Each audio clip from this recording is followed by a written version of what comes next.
সন্ত্রাসী বিধি আমাদের স্পষ্ট বার্তা, ইসকন সন্ত্রাসী সংগঠন, জঙ্গি সংগঠন। বাংলাদেশের জমিনে ইসকনকে জঙ্গি সংগঠন হিসাবে নিষিদ্ধ করতে হবে। বাংলার জমিনে ইসকনের কোন কার্যকলাপ করতে দেওয়া যাবে না। শুধু যারা হত্যায় জড়িত শুধু তাদেরকে হত্যা করলে হবে না, ইসকনের যত সদস্য আছে তাদেরকে হত্যা করতে হবে, কারণ তারা সন্ত্রাসী। সন্ত্রাসের শাস্তি, সন্ত্রাসীদের শাস্তি তাদেরকে মৃত্যুদণ্ড নিশ্চিত করতে হবে।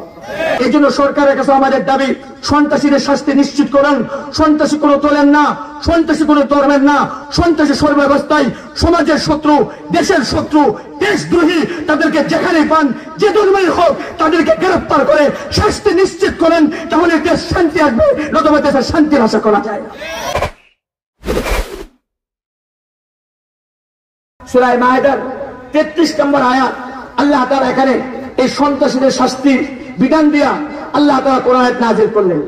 আমার পরবর্তী কোরআন এসে পড়ছে, কিন্তু আলোচনা আমি একটু 5-7 মিনিটে শেষ করে দিচ্ছি। এবার কোরআন আয়াত নাযিল করলেন। এই কোরআনের আয়াতে আল্লাহ তাআলা বলে দিলেন সন্ত্রাস 4 প্রকার। কয় প্রকার? সন্ত্রাস 4 প্রকার। 4 প্রকার সন্ত্রাসীর শাস্তি 4 ধরনের। 4 প্রকার সন্ত্রাসীর শাস্তি কয় ধরনের? 4 ধরনের। সব সন্ত্রাসের শাস্তি একরকম না। সন্ত্রাস 4 প্রকার, 4 প্রকার শাস্তি 4 ধরনের। রাসূল সাল্লাল্লাহু আলাইহি ওয়াসাল্লাম কোরআন আয়াত নাযিল করে দিলেন। 1 নাম্বার সন্ত্রাসের প্রথম প্রকার হলো যে হত্যা করবে এবং লুণ্ঠনও করবে। হত্যাও করছে, লুণ্ঠনও করছে। সন্ত্রাসী দল হত্যাও করছে, লুণ্ঠনও করছে। এটা হলো 1 নাম্বার প্রকার সন্ত্রাসী। 2 নম্বর প্রকার সন্ত্রাসের 2 নম্বর প্রকার হলো হত্যা করছে, লুণ্ঠন করে নাই। এটা 2 নম্বর প্রকার। আর 3 নম্বর প্রকার হলো হত্যা করে নাই, হত্যাও করতে পারে নাই, মালামাল লুট করতে পারে নাই, আক্রমণ করছে, আহত হয়েছে মজলুমরা, যাদের উপর আক্রমণ করছে তারা আহত হয়েছে, কিন্তু নিহত হয় নাই এবং মালামালও লুণ্ঠন করতে পারে না। এই 4 প্রকার সন্ত্রাস। বলুন তো আমাদের সমাজে 4 প্রকার সন্ত্রাস আছে কিনা? আমাদের সমাজে 4 প্রকার সন্ত্রাস আছে। এখন এই সন্ত্রাসের জন্য আমাদের দেশে যে বিধান আছে সন্ত্রাসের, ওই বিধান দ্বারা কখনো সন্ত্রাস নিধন হবে না।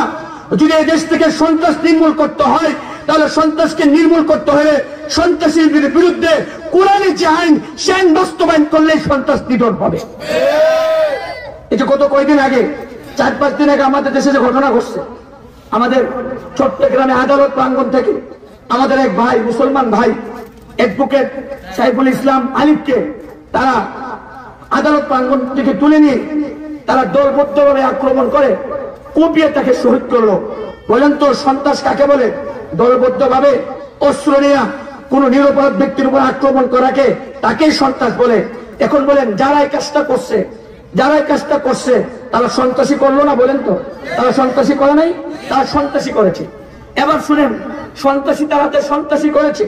সন্ত্রাসের শাস্তি সম্পর্কে একটা কথা বুঝেন। এখানে কেউ যদি কাউকে হত্যা করে, এই ক্ষেত্রে শরীয়তের বিধান হলো কেউ কাউকে হত্যা করছে, একজনকে হত্যা করছে, সন্ত্রাসী না, এমনি হত্যা করছে, তার শাস্তি হলো শুধু তাকে হত্যা করা, কেসা।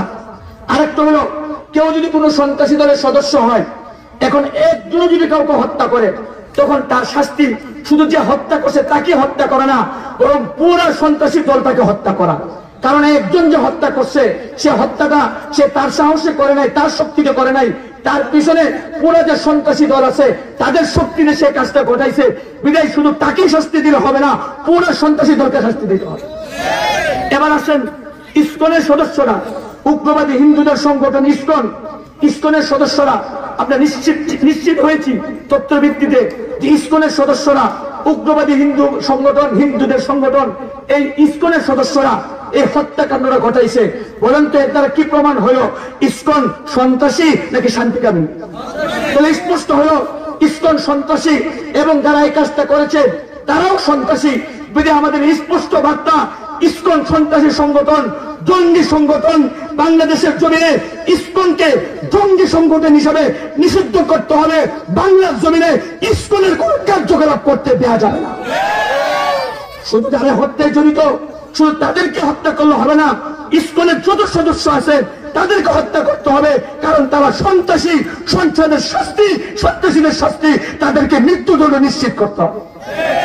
এটা আমাদের দাবি। এটা স্বাধীন হওয়ার পরও এখন প্রকাশ্যে তারা আমাদের ভাইকে হত্যা করবে। আবার এদিক দিয়ে দেখেন না, ভারত সরকার এদের পক্ষে ওকালতি করে। এদের পক্ষগুলো করে বলে যে বাংলাদেশে হিন্দুরা নিরাপত্তাহীনতায় ভুগতেছে। আমি আপনাদেরকে জিজ্ঞাসা করি, বাংলাদেশের মুসলমানরা কটা মন্দির ভেঙে মসজিদ বানাইছে? বাংলাদেশের মুসলমানরা কটা হিন্দুকে হত্যা করছে? আর তার বিপরীত দেখেন ভারত, তাদের দেশে আমাদের কয়টা মসজিদ ভেঙে হিন্দু মন্দির বানাইছে? আমাদের বাবরি মসজিদ, এটা আগামীকাল 2 ডিসেম্বর, এই বাবরি মসজিদকে তারা শহীদ করেছে। তাহলে বাবরি মসজিদ তারা ভেঙেছে, শহীদ করেছে, বহু মুসলমানদেরকে তারা হত্যা করেছে, তাদের হিন্দুরা।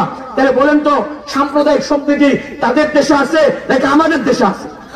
এখন ভারত সরকার আমাদের দেশে নোটিশ দেয়, আমার দেশে নাকি সাম্প্রদায়িক সম্প্রীতি নষ্ট হচ্ছে।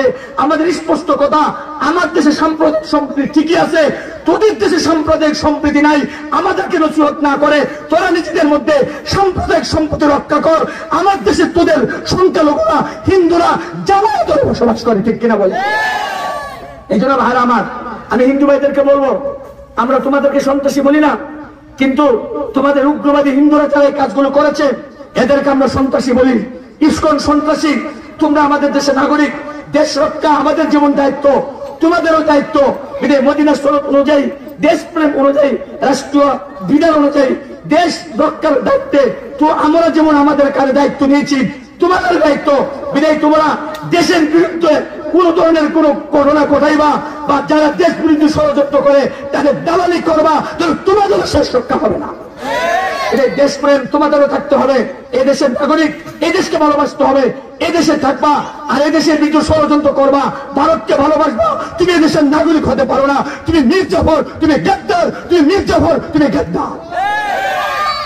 এবার আসেন তো কোরআনে আল্লাহ তাআলা সন্ত্রাসীদের 4 ধরনের সন্ত্রাসীর 4টা শাস্তি আল্লাহ তাআলা কোরআনে বলেছেন। প্রথম প্রকার সন্ত্রাসী যারা কি করেছে? হত্যাও করেছে, মারামারি লুণ্ঠন করেছে। তাদের ব্যাপারে শরীয়তের শাস্তি হলো, ইসলামের বিধান হলো, তাদের ব্যাপারে শরীয়তের শাস্তি হলো, ইসলামের বিধান হলো, কোরআন বলে তাদেরকে ছুরিতে চড়ায় হত্যা করো, তাদেরকে ছুরিতে চড়ায় হত্যা করো। এবার বলেন তো, এই যে এই সন্ত্রাসী দল ওরাই না, এরা শুধু কি হত্যা করছিল না মারামারি লুট করছে? তারা মারামারি লুট করছে। এবার তাদের শাস্তি রাসূল প্রয়োগ করলেন, তাদেরকে রাসূল সাল্লাল্লাহু আলাইহি ওয়াসাল্লাম ছুরিতে চড়ায় তাদেরকে হত্যা করলেন। আর দ্বিতীয় প্রকার সন্তান শুধু হত্যা করতে, মারামারি লুট করে নাই, তাদের ব্যাপারে শরীয়তের বিধান হলো শুধু তাদেরকে হত্যা করে ফেলো, স্বাভাবিকভাবে হত্যা করে ফেলো, কেসা। আর 3 নম্বর, যারা শুধু মালামাল লুট করছে, যারা শুধু মালামাল লুট করছে, হত্যা করে নাই, এদের ব্যাপারে শরীয়তের বিধান হলো তাদের একদিকের একটা পা আরেক দিকের একটা হাত কেটে ফেলো, একদিকের একটা হাত আরেকদিকের একটা পা কেটে ফেলো। এটা হলো 3 নম্বর।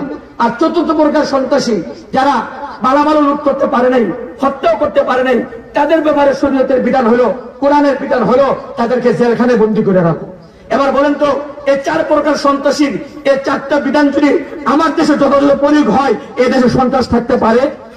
এদেশে চিহ্নরা রাষ্ট্রবিরোধী কাজ করতে পারবে? এদেশে ইসকনরা রাষ্ট্রবিরোধী কাজ করতে পারবে? শুধু কি থাকবে না। এই জন্য সরকারের কাছে আমাদের দাবি, সন্ত্রাসীদের শাস্তি নিশ্চিত করুন। সন্ত্রাসী কোনো দলের না, সন্ত্রাসী কোনো ধর্মের না, সন্ত্রাসী সর্বাবস্থায় সমাজের শত্রু, দেশের শত্রু, দেশদ্রোহী। তাদেরকে যেখানে পান, যে ধর্মের হোক, তাদেরকে গ্রেফতার করে শাস্তি নিশ্চিত করেন, তাহলে দেশ শান্তি আসবে, নতুবা দেশের শান্তির আশা করা যায়। আল্লাহ তাআলা আমাদেরকে বুঝার তৌফিক দান করুক। ওয়া আখিরু দাওয়ানা আলহামদুলিল্লাহি রাব্বিল আলামিন।